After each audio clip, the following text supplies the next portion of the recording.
420টি পাহাড়, আগুনের পাহাড় পানির ভিতরে, পানির মধ্যে আগুন জ্বলতেছে। কথা কি খেয়াল করছেন? মগজে দেমাগে আনেন, চিন্তা করেন, দেমাগে আপনি কি খোলায়নি?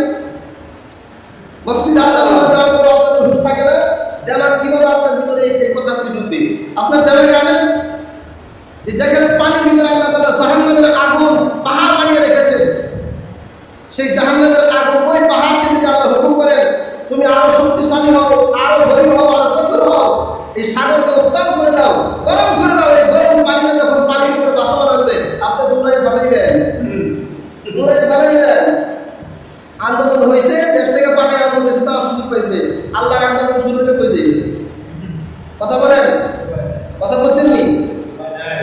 মানুষের দাওয়া খায় অন্য রাষ্ট্রে যাওয়া যায়, মানুষের দাওয়া খায় নিরাপদ স্থান খুঁজে পাওয়া যায়, কিন্তু আল্লাহর দাওয়া খায় কোথায় যাওয়া লাগবে?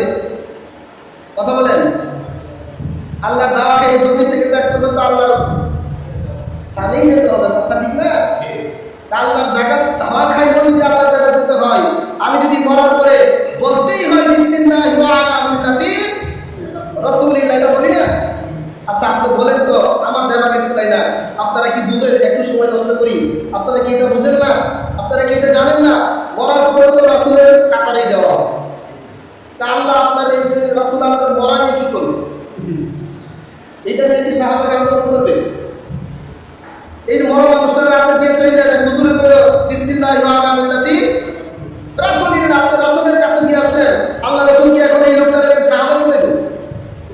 মিরপুরে যাইব, আন্দোলন করবে, ঢাকাতে যাইব, এই মরাটাদের কোনো কাজ করবে? কাজ করতে হলে জিন্দা মানুষ দিতে হবে। কথা বুঝাইতে পারলাম? আল্লাহ রাসূলের কাছে যদি যেতেই হয় তাহলে একটু আগে কিন্তু সমস্যা কোথায়? মরার পরে যদি যায় তাহলে ওই লোকটা মরার পরে আপনি যাওয়ার জন্য প্রস্তুতি আছে না, গেলেও আপনি জোর করে দিন, ঠিক না?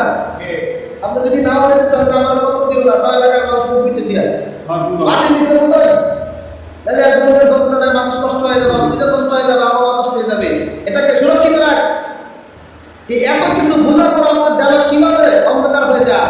আপনি কিভাবে নিজেকে এখন নিয়ন্ত্রণ করতে পারেন না? কিভাবে বুঝেন না যে আমি মরার পরে আমাকে রাসূলের কাতারেই দিবে?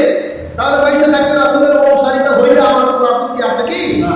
যার আপত্তি আছে তার মরার পরে বিপদ আসলে নাই, ও বাঁচলেও বিপদ, মরলেও বিপদ।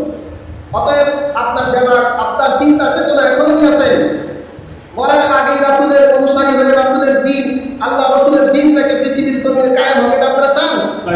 কথা বলেন, চান কি চান না? সবাই মনে হয় চায় না, লিখে দিছি। কথা বুঝছেন নি? হ্যাঁ, সবাই কিন্তু এখানে মুসলমান। এই কোরআনটা সংসদে যাক, এই কোরআন দ্বারা সমাজটা পরিচালিত হোক, এই কোরআন দ্বারা এলাকাটা পরিচালনা হোক, এই কোরআন দ্বারা প্রত্যেকটি মানুষ সংশোধন হোক, এই কোরআন দ্বারা মানুষের আইন সংসদ সমস্ত কিছু বিচার কার্যালয় পরিচালিত হোক। এটা আপনারা চান? কথা বলেন, চান কি চান না?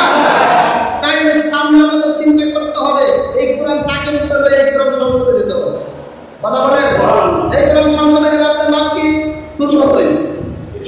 কথা বলেন, সুর বন্ধ হইবে। এই কোরআন সংসদে গেলে ন্যায় ও নীতি ইনসাফ প্রতিষ্ঠিত হবে। এই কোরআন সংসদে গেলে প্রত্যেকটি মানুষকে 5 ওয়াক্ত নামাজ পড়তে হবে। এটা হলো লাভ। এই কোরআন গেলে ক্ষতি কি জানেন? জুয়া বন্ধ হয়ে যাবে, ঘুষখোর বন্ধ হয়ে যাবে, এটা ক্ষতি। কারণ যারা খায় তাদের ক্ষতি না, তাহলে এই ক্ষতির থেকে তারা চাইবে না, এটা কিন্তু সমস্যা আছে। আচ্ছা, এই একটা ছোট্ট কিতাব, এই একটা বড় কিতাব, এই একটা মহান কিতাব সংসদে গেলে আপনার আপত্তি হয়ে যায়, বোঝা গেল আপনি জালমে ফুচকা লাগে। কথা ঠিক আছে? আসসালামু আলাইকুম ওয়া রাহমাতুল্লাহি ওয়া বারাকাতুহু।